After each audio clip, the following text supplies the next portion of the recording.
I'm having a little fun creating some grateful quality 3D printed stuff. So it's pretty neat. I got a silver Stealie on a golden catch-all flatter going here. And I'm having a few issues, but because I'm inventing this thing, and I'm kind of combining a couple different things. So we've got this original bowl that was actually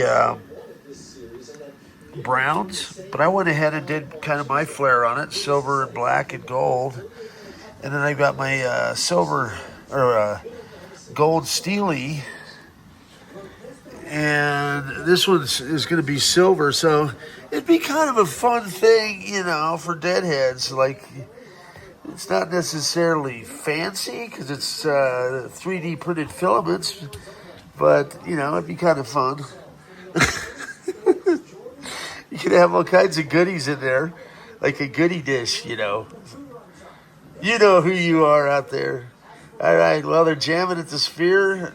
Hopefully, I guess it's last night out there, and hope everyone's having a good time. Peace out, Rob. Stay tuned. More fun stuff to come from the black hole.